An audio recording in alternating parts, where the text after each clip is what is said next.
Do you want to learn any skill? It may be Chinese, it may be speaking English better. You want to play any good sport, you want to learn driving, you want to learn any new game. I know it has always been very difficult to learn a new skill, my friends, but today I'm gonna tell you some steps that you can learn and become better at anything. You don't have to spend 10,000 hours, as Malcolm says in Outlier, that you have to spend 10,000 hours to become a master in any game. My friends, most of the time we don't want to become master in any field. We want to learn cricket, but we don't want to compete with Virat Kohli. We don't want to compete with Mutai Muralidharan. We just want to learn cricket.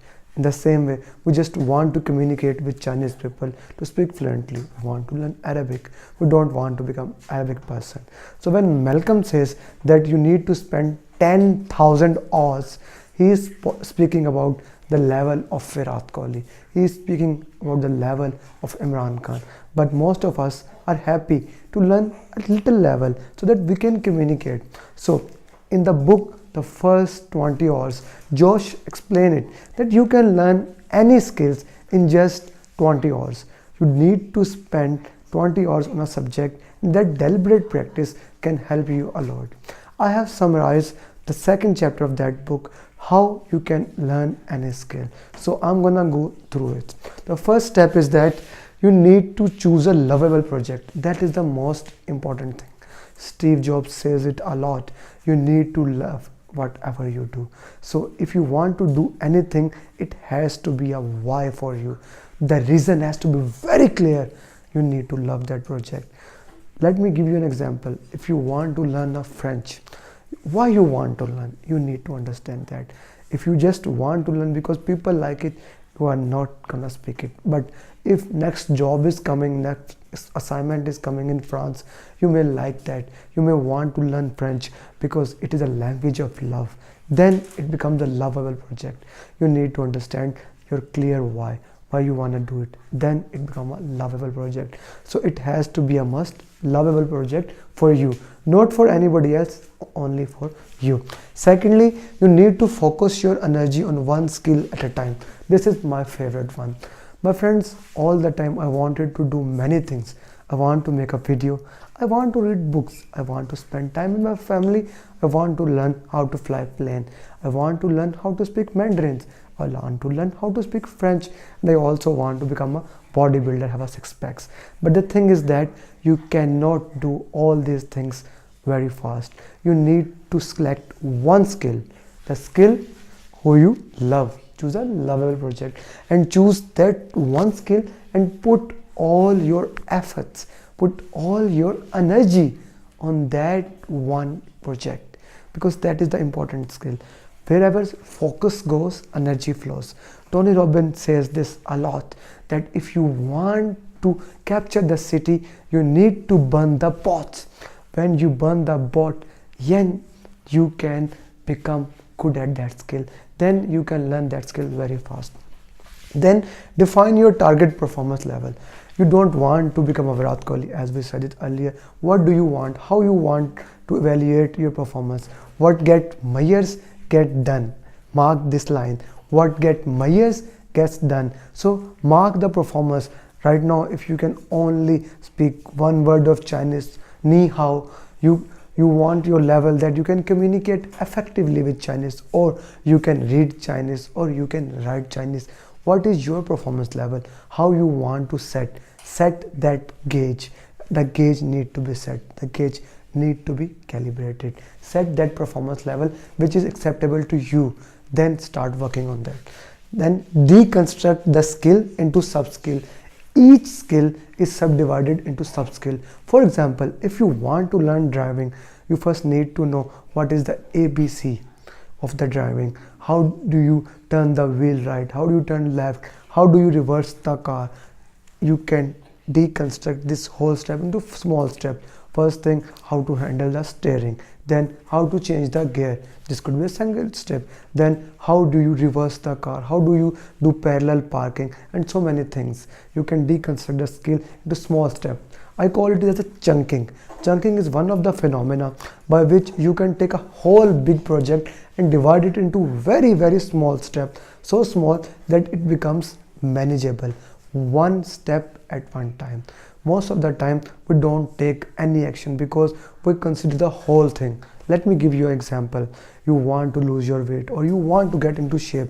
You go to the gym. First day you go to the gym. The second day you don't go to the gym. When people ask, why don't you go to the gym? You will say, it's a lot of work. I need to get my shoes out. I need to wear uniform for the gym. You whatever, if you want to wear a skirt, t-shirt, whatever you want to wear, then you get your car, you go out to the gym, do the exercise, have a milkshake, juice, come back, then change the things. You have made it the whole thing. Then instead of it, if you start making chunking, very small steps, you start focusing on one thing. You took one step at a one time, then second step, and you start working on yourself. For example, if you want to control your weight, first get up early in the morning, join the 5 a.m. club, do 20 minutes, 20-minute exercise. It may not be that you don't have to go to the gym. Do push-ups in the room, read 20 minutes book, and do 20-minute meditation. And the very interesting fact, when you do meditation, your weight starts decreasing. So deconstruct the skill into small manageable steps. Now the next thing is obtain critical tools. This is very important.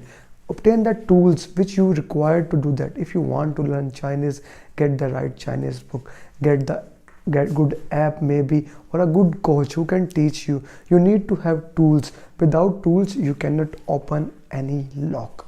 So get the right tools for the right job. Eliminate barrier at practice. What does Bill Gates do when he wants to do something? What does Oprah do?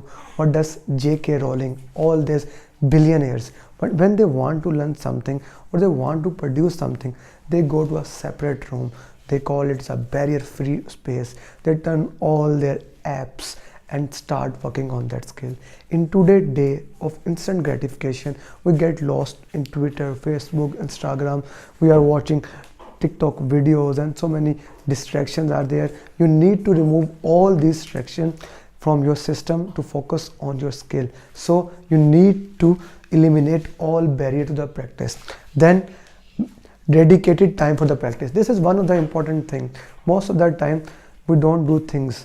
People says that things that get scheduled gets done. So make time, a fixed time, maybe 9 p.m, maybe 8 p.m, whatever time suits for you depending on the skills. You need to give time to your family. You need to give time to other things. So make a dedicated time. I would suggest give 1.5 hour, 90 minutes daily to that skill, so that in few weeks your 20 hours get completed and you can learn those skills very fast. Then we create a fast feedback loop, a very important step. Most of the time we are not getting a feedback. When you get the feedback, you get the information back that you are getting better or not. This also link goes back to define your target performance. What get measures gets done. So have a feedback loop. Maybe it's a coach or a friend or a spouse or even a family friend, to talk to him that you are getting better or not. Anybody that you know that can evaluate you, get feedback from you. It may be a positive feedback or it may be a negative feedback, but any feedback is better than no feedback. So have a very fast feedback loop.